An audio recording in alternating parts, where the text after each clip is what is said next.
Assalamualaikum warahmatullahi wabarakatuh. Senang sekali berjumpa kembali dengan Bapak Ibu guru hebat melalui channel YouTube kami Cikgu FM.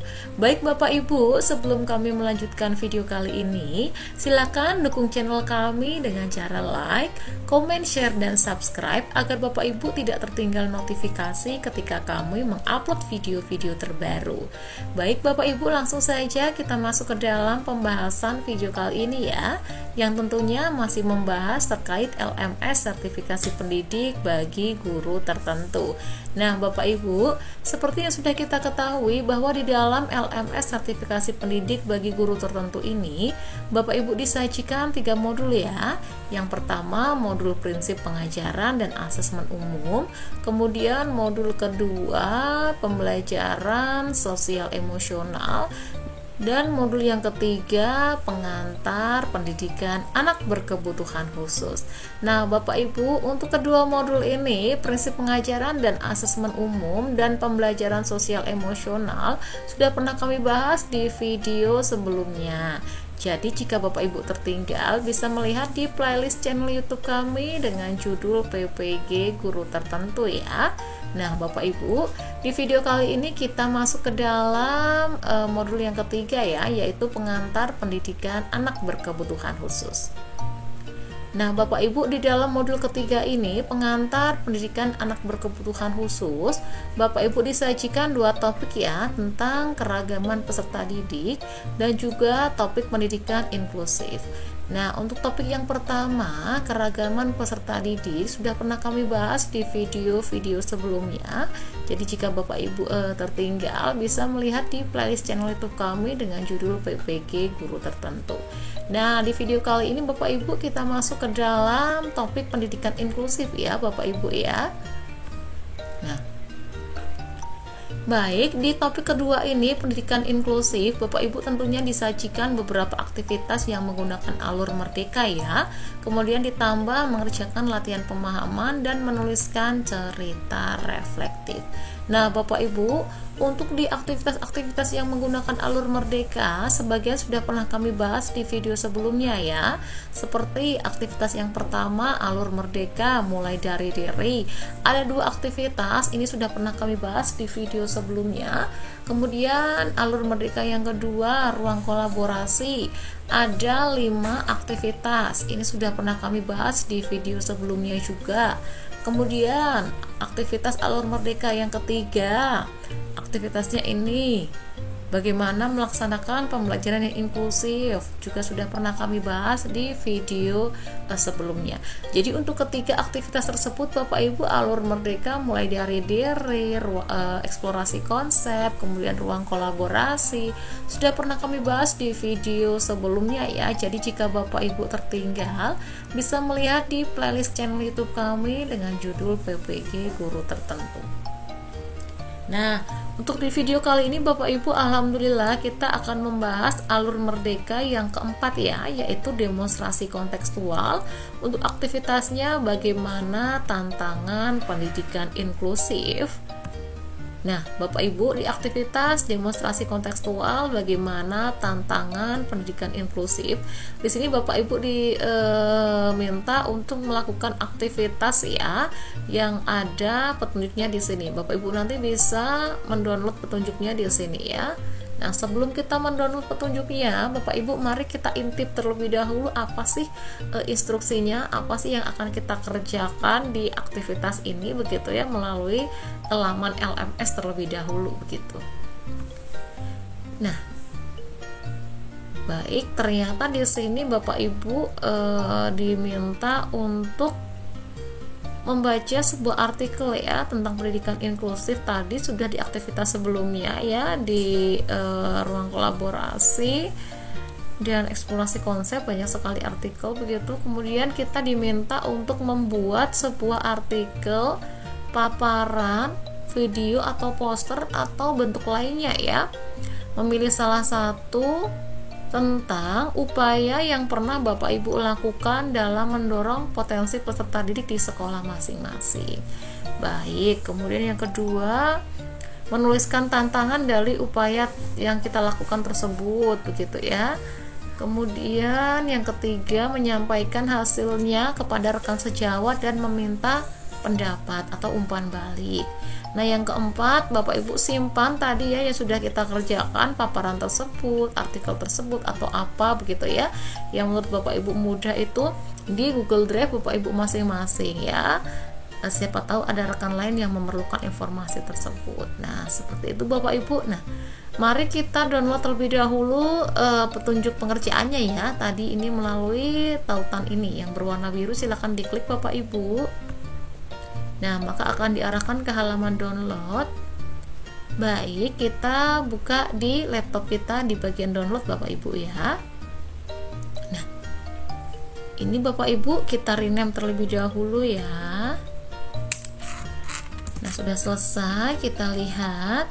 Baik, ini adalah petunjuk tadi Bapak Ibu ya.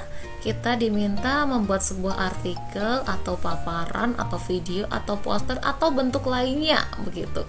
Silakan Bapak Ibu memilih yang menurut Bapak itu paling mudah untuk dilakukan ya. Kemudian berisi tentang upaya yang pernah Bapak Ibu lakukan dalam mendorong potensi peserta didik di sekolah masing-masing. Nah, ini inti dari isian artikel atau paparan, video, poster atau bentuk lainnya yang sudah Bapak Ibu pilih dan dikerjakan gitu ya. Isinya itu ini begitu. Kemudian setelah kita membuat hal tersebut, kita menuliskan pula tantangan ya yang kita lalui begitu ya dari upaya tersebut begitu. Baik di sini faktor eksternal ataupun faktor internal, bebas begitu. Kemudian menyampaikan poin 1 ini ya, berupa tadi yang sudah kita pilih, bisa artikel, bisa paparan, bisa video atau poster atau bentuk lainnya. Kita sampaikan kepada rekan sejawat kita dan meminta pendapat mereka atau umpan balik begitu ya. Kemudian simpan dokumen hasil tersebut dengan baik. Siapa tahu ada rekan lain yang memerlukan informasi ini. Jadi kita diminta untuk menyimpan dokumen tersebut dengan baik ya. Mari lebih baik kita simpan jadi satu di Google Drive kita masing-masing Bapak Ibu ya. Kita jadikan satu dengan tugas-tugas PPG yang lainnya ya, agar nanti lebih rapi begitu ya, memudahkan kita untuk mencari. Baik, langsung saja Bapak Ibu kita kerjakan tugas ini. Namun sebelumnya mari kita convert terlebih dahulu ke bentuk Word ya, agar nanti memudahkan kita untuk mengerjakannya begitu. Nah, caranya sama Bapak Ibu, silakan ketikkan di Google ya, convert PDF to Word begitu ya, maka akan muncul banyak sekali aplikasi online yang dapat membantu kita. Kita pilih salah satu. Nah, kemudian kita pilih filenya, ini tadi filenya ya. Baik, kita convert, kita tunggu prosesnya, kita download, kita juga tunggu prosesnya. Baik, sudah selesai. Nah, ini adalah petunjuk tadi, gitu ya. Nah, Bapak Ibu, petunjuknya sama seperti yang ada di LMS ya, dan juga sama seperti yang PDF tadi, karena ini tadi memang hasil konvertan begitu ya, berbeda jenis formatnya saja begitu. Nah, langsung saja Bapak Ibu, kami akan menunjukkan referensi jawaban dari aktivitas demonstrasi kontekstual bagaimana tantangan pendidikan inklusif. Nah, yang pertama kali Bapak Ibu dalam pengerjaannya, kami selalu menyarankan memberikan identitas diri terlebih dahulu ya. Selanjutnya memberikan identitas tugasnya, yaitu pada modul ketiga, alur merdekanya demonstrasi kontekstual. Topik kedua, pendidikan inklusif dan aktivitasnya bagaimana tantangan pendidikan inklusif. Kemudian adalah dilanjut dengan petunjuk pengerjaannya begitu ya. Ini sama seperti yang tadi di LMS ataupun yang kita download, karena ini tadi memang hasil konvertan yang sudah kita download begitu Bapak Ibu ya. Nah, Bapak Ibu, mari kita pilih salah satu dari artikel atau paparan atau video atau poster atau bentuk lainnya begitu, yang menurut kita itu paling mudah ya, paling mudah dilakukan, tidak perlu cari yang ribet-ribet atau sulit-sulit ya. Yang penting itu diperbolehkan sesuai dengan instruksi.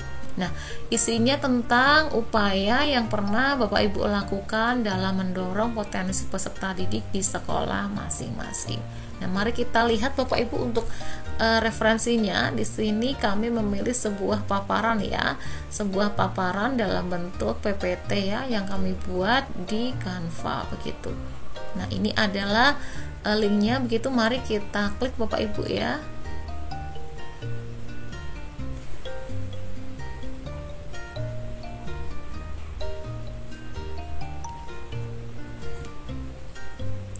Baik, ini adalah paparan yang sudah kami buat.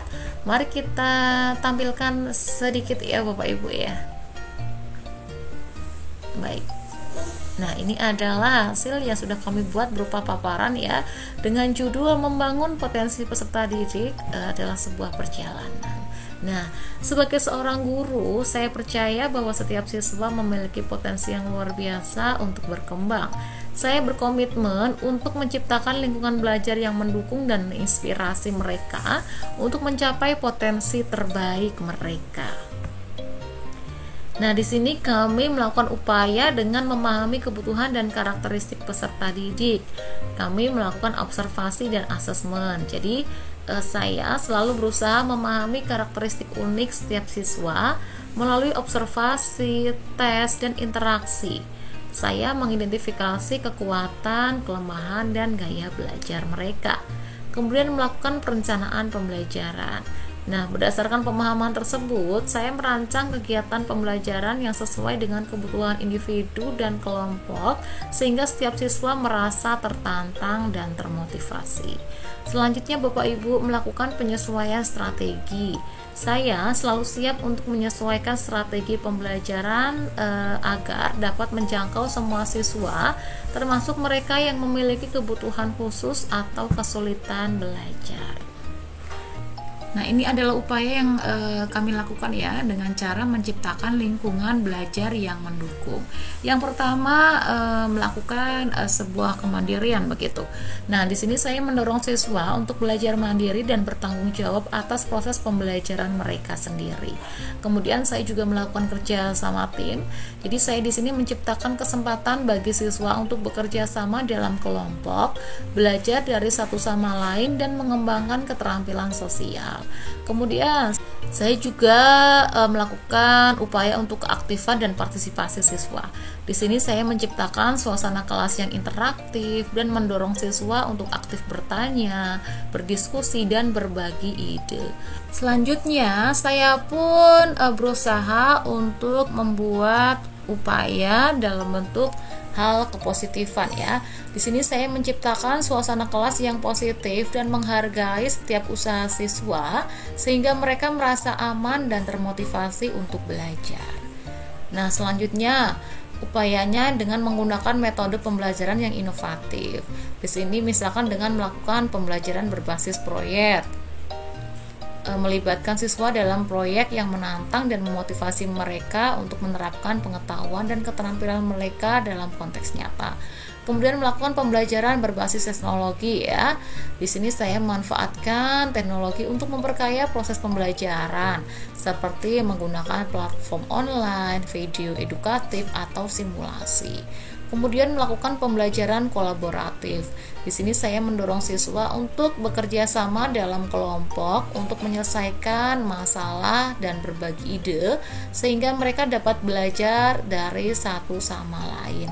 Kemudian pembelajaran berdiferensiasi. Saya memberikan kesempatan kepada siswa untuk belajar dengan kecepatan dan gaya belajar mereka sendiri sehingga mereka dapat mencapai potensi terbaik mereka. Nah, selanjutnya di sini kami pun sebagai seorang guru memberikan umpan balik dan bimbingan yang konstruktif dengan cara melakukan evaluasi berkelanjutan ya. Saya melakukan evaluasi secara berkala untuk memantau kemajuan siswa dan mengidentifikasi area yang perlu ditingkatkan. Kemudian melakukan umpan balik yang spesifik. Saya memberikan umpan balik yang spesifik, konstruktif, dan berfokus pada perkembangan siswa. Kemudian melakukan bimbingan individual. Saya memberikan Hai. Sedang kerja sayang. Udah sayang adik. Oh iya. Udah, taruh dulu ya. Ya. Iya. Kemudian saya pun membuat sebuah bimbingan individual ya. Saya memberikan bimbingan individual kepada siswa yang membutuhkan bantuan tambahan untuk memahami materi atau meningkatkan keterampilan. Kemudian mengidentifikasi dan mengembangkan bakat peserta didik, misalnya dengan melalui kesenian ya, mengadakan lomba seni dan budaya. Kemudian melalui olahraga bisa memfasilitasi ekstrakurikuler olahraga. Kemudian dengan ilmu pengetahuan bisa membentuk klub sains dan penelitian. Ini untuk kelas besar ya Bapak Ibu ya. Kalau kelas rendah atau SD mungkin belum bisa ya. Ini SMK, SMA ya. Kemudian teknologi, melakukan pembelajaran berbasis teknologi. Seperti itu Bapak Ibu ya. Selanjutnya kami pun menjalin kerjasama dengan orang tua dan komunitas. Nah, kami pun melakukan komunikasi terbuka ya, dengan menjalin komunikasi terbuka dan berkelanjutan dengan orang tua, sehingga mereka dapat terlibat dalam proses pembelajaran anak-anak mereka. Selanjutnya, kami pun melakukan kerjasama yang proaktif ya. Saya bekerja sama dengan orang tua untuk memberikan dukungan tambahan kepada siswa yang membutuhkan. Kemudian melakukan keterlibatan komunitas ya. Saya di sini juga melibatkan komunitas dalam kegiatan sekolah seperti melakukan kunjungan ke museum. Di sini orang tua juga diajak. Kemudian melakukan pameran ya. Orang tua diminta untuk ikut berpartisipasi, datang, melihat begitu ya. Dan kegiatan sosial. Selanjutnya mengikuti perkembangan terkini dalam pendidikan ya. Di sini kita untuk meningkatkan pengembangan diri ya sebagai seorang guru bisa melakukan pelatihan dan workshop ya. Saya mengikuti pelatihan dan workshop untuk meningkatkan pengetahuan dan keterampilan saya dalam bidang pendidikan. Kemudian mencari informasi ya. Saya mencari informasi terkini tentang metode pembelajaran, kurikulum dan teknologi pendidikan. Kemudian bisa melakukan berbagi pengalaman ya dengan rekan guru lainnya untuk saling belajar dan berkembang. Nah, kemudian melakukan refleksi dan evaluasi berkelanjutan Bapak Ibu dengan cara melakukan pencatatan perkembangan hasil belajar siswa ya, serta refleksi atas proses pembelajaran yang telah kita lakukan. Kemudian berdiskusi dengan kolega ya, bisa berdiskusi dengan rekan sejawat untuk mendapatkan masukan dan perspektif baru tentang praktik pembelajaran yang sudah kita lakukan. Kemudian melakukan evaluasi melalui siswa begitu, meminta umpan balik dari siswa tentang pengalaman belajar mereka sehingga saya sebagai seorang guru dapat terus meningkatkan kualitas pembelajaran. Nah, selanjutnya adalah kesimpulan di mana guru sebagai agen perubahan ya. Sebagai seorang guru, saya percaya bahwa saya memiliki peran penting dalam membangun masa depan generasi muda. Saya berkomitmen untuk terus belajar dan berkembang sehingga saya dapat memberikan yang terbaik bagi siswa saya dan membantu mereka mencapai potensi terbaik mereka. Nah, itulah Bapak Ibu untuk paparan yang sudah kami buat ya. Kami memilih hal yang simpel saja, tidak perlu ribet begitu ya. Nah, Bapak Ibu, lanjut kita ke poin yang kedua ya. Poin kedua tadi kita menuliskan tantangan dari upaya-upaya tersebut ya, yang bisa berasal dari faktor eksternal boleh, dari faktor internal boleh, atau keduanya juga boleh. Nah, di sini tantangan yang kami dapatkan yaitu tentang keragaman siswa ya, tentang keberagaman siswa di mana bakat dan minat yang berbeda. Jadi setiap siswa itu memiliki bakat dan minat yang unik Bapak Ibu, sehingga sulit untuk merancang pembelajaran yang sesuai untuk mereka. Kemudian latar belakang sosial ekonomi yang beragam.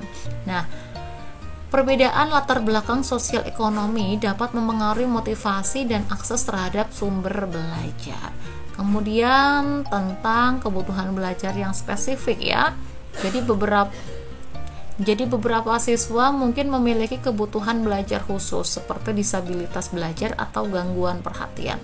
Nah, khusus di tempat kami itu gangguannya ini Bapak Ibu, gangguan perhatian saja. Kalau disabilitas belajar tidak ada ya. Nah, lanjut sumber daya yang terbatas Bapak Ibu. Jadi anggaran yang terbatas itu menghambat pengadaan bahan ajar, teknologi dan fasilitas belajar nanti kurang memadai begitu ya. Kemudian fasilitas sekolah yang kurang memadai begitu. Di mana kondisi sekolah yang kurang baik seperti ruang kelas yang sempit, kurangnya peralatan itu dapat menghambat proses pembelajaran. Kemudian jumlah siswa yang banyak. Nah, kelas yang terlalu besar menyulitkan guru untuk memberikan perhatian secara individu kepada setiap siswa. Nah, itu adalah beberapa tantangan yang kami hadapi begitu ya. Silakan Bapak Ibu bisa digunakan sebagai referensi. Siapa tahu tantangan ini juga Ibu Bapak alami begitu ketika melakukan upaya yang sudah pernah Bapak Ibu lakukan di dalam kelas terkait pemberian upaya pendidikan inklusi begitu ya.